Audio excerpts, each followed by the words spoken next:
부모들은 저희 아이들이 늘 책을 가까이 했으면 좋겠다라고 생각을 하죠. 그런데 정작 부모님들은 책을 읽고 계신가요? 그리고 책이 도대체 왜 좋을까요? 오늘의 주제는 독서의 대물림입니다. 안녕하세요. 연작가의 라이프 실험실에 오신 것을 환영합니다. 저는 지금 대학생 아들이 있는데요. 태어나면서부터 책을 읽어줬습니다. 처음부터 의도적으로 책을 읽어준 건 아니었고요. 산후조리원을 마치고 집에 돌아와서 아이와 단둘이 덩그러니 있는데 아이와 할 게 아무것도 없는 거예요. 그래서 태교를 할 때 제가 사둔 그림책이 있었는데요. 푸스 베이비 에마이라고 하는 동물 얼굴이 그려져 있는 그런 그림책이었어요. 아이에게 보여주면서 이거는 곰이야, 이거는 토끼야 하고 이야기를 시작을 했는데 아이가 그때부터 옹알이를 하는 거예요. 그게 너무 신기해서 그 다음부터는 책을 매개체로 해서 아이와 대화를 시작을 했습니다. 그렇게 해서 아이에게 책 읽어주기를 시작을 했는데요. 아이가 영유아 단계 때 꽤 많은 책을 읽었어요. 덕분에 한글도 빨리 떼었고요. 한글을 떼고 나서는 아이가 스스로 동화책을 읽을 수 있게 되어서 그때부터는 영어 동화책을 읽어주었습니다. 어느 정도 시간이 지나서 아이가 파이닉스를 떼고 나서부터는 아이가 스스로 영어 동화책을 읽게끔 그렇게 유도를 했습니다. 그러다가 아들의 관심사가 한 가지 생기면 그와 관련된 책을 좀 더 다양하게 넣어주었고요. 관련된 체험까지 하게 해주었습니다. 성장하면서도 아이가 책을 꾸준히 읽었는데요. 고등학생이 되면서부터는 아무래도 입시 준비를 해야 되기 때문에 책 읽는 독서량은 현저히 줄기는 했어요. 그러나 자세히 들여다보면 책의 형태는 아니었으나 다양한 활자들을 양껏 읽고 있었어요. 제 아들은 중고등학교 시기에 IB 과정을 공부했기 때문에 따로 문제집이 있지는 않았어요. 그래서 필요한 자료가 있으면 책과 인터넷을 직접 검색해서 찾아서 많이 읽었습니다. 덕분에 어떤 특정 한정된 자료에 머물지 않고요. 다양한 정보를 조합하는 그런 능력이 생겼습니다. 저 같은 경우는 자타공인 아날로그 독서파예요. 많은 분들이 이북을 읽고 계시는데요. 저는 반드시 손으로 이렇게 넘기는 책을 선호해요. 무엇보다 내가 어디쯤 읽고 있는지 눈으로 확인할 수가 있고요. 좋은 구절이 나오면 표시를 하고 원하는 페이지를 손으로 넘기는 이런 경험은 디지털북에서는 할 수가 없습니다. 요즘은 책을 요약해주는 콘텐츠가 많죠. 저도 종종 보곤 하는데요. 그래도 반드시 오리지널 원본 책을 찾아 읽습니다.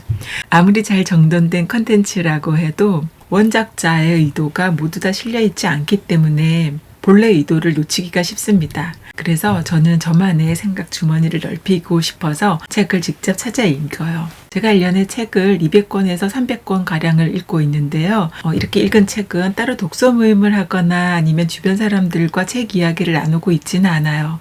제가 직업이 있다 보니까 따로 시간을 내기 힘들어서이기도 한데요. 책 리뷰를 쓰면서 제 생각을 다시 곱씹는 그런 스타일이기도 합니다. 제가 책을 읽으면서 재밌어 할 때는요. 이 책의 내용이 알듯 말듯 흥미로운 내용을 담고 있을 때예요. 그럴 때는 저도 모르게 우와 재밌어 이렇게 감탄을 하면서 책을 읽고요. 지하철을 타면서 그런 부분이 나오면 내려서도 끊지를 못하고 길을 가면서도 읽기도 해요. 물론 모든 책이 다 재밌는 건 아니에요. 지루한 책도 있고 어디선가 본 듯한 내용도 있고 지나치게 학술적인 그런 책들은 끝까지 읽기가 너무 힘들어요. 그래도 내용이 좋다면 독서 내공을 쌓을 기회다라고 생각하고 버티면서 읽기도 합니다. 반면에 도저히 저와 맞지 않는 책도 있어요. 그럴 때는 중도하차하기도 합니다. 제가 가장 아쉬워하는 책은 책의 내용은 너무 좋은데 번역이 조금 완성도가 떨어질 때예요.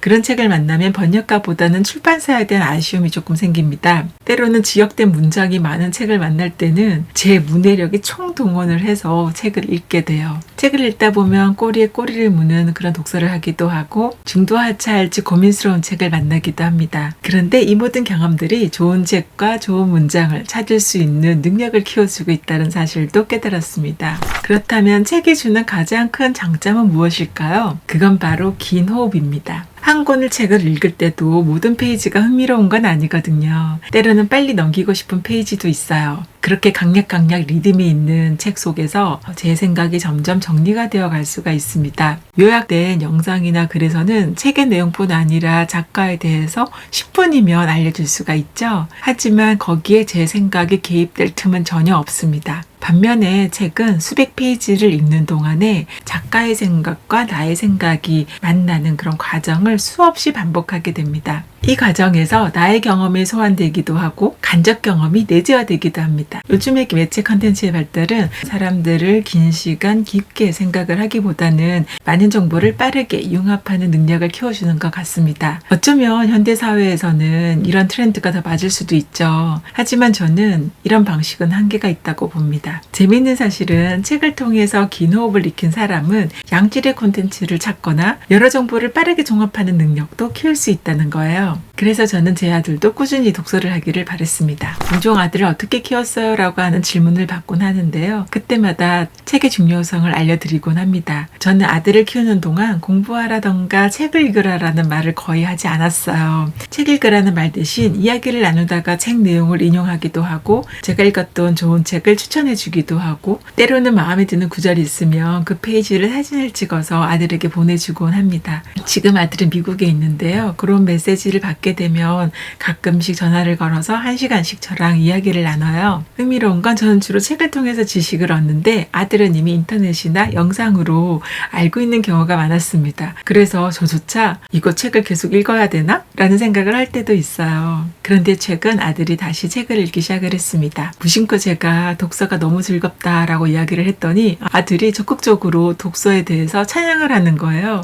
그 중심에는 바로 책에 주는 긴 호흡이 있었습니다. 아들은 현재 스탠퍼드에 다니고 있는데요. 교수님부터 선배 그리고 친구들까지 모두 독서를 일상으로 여기고 있다고 해요. 제가 아들에게 준 최고의 선물은 독서라고 생각을 합니다. 그리고 그 배경에는 부모의 독서가 있다고 믿어요. 지금도 아들과 다양한 주제로 이야기를 할 수 있는 배경에는 독서가 있습니다. 제 아들은 늘 엄마가 책을 읽는 모습을 보고 자랐습니다. 제 블로그에는 2,000권이 넘는 책 리뷰가 쌓여 있는데 그런 글들을 통해서 글쓰기의 즐거움도 자연스럽게 전수받았습니다. 아이가 책을 좋아하게 하려면 부모부터 책 읽는 모습을 보여주라고 하죠. 저는 거기에 하나 더 보태고 싶어요. 단순히 보여주기를 위한 독서가 아니라 부모 스스로 책 읽기를 진짜 재미로 삼아야 한다는 점이에요. 부모가 책 읽는 모습을 의도적으로 아이에게 보여주지 않더라도 말과 행동에서 책에 대한 애정이 묻어나면 아이는 이를 감지할 수가 있습니다. 책뿐만이 아니라 아이에게 바라는 어떤 모습이 있다면 부모가 먼저 해보는 걸 권해봅니다. 저는 DNA보다 강한 힘이 이런 후천적인 영향이라고 굳게 믿고 있습니다. 어쩌면 이것이 후생 유전학일지 모릅니다. 오늘 영상 어떠셨나요? 부모가 독서를 하면 아이에게 좋은 본보기가 되는 것도 사실이지만 부모에게도 이보다 더 좋은 친구는 없다고 생각을 합니다. 귀찮다고 생각하지 마시고 시간을 조금 내어서 책을 한번 읽어보시면 좋겠습니다. 오늘도 영상 봐주셔서 감사합니다.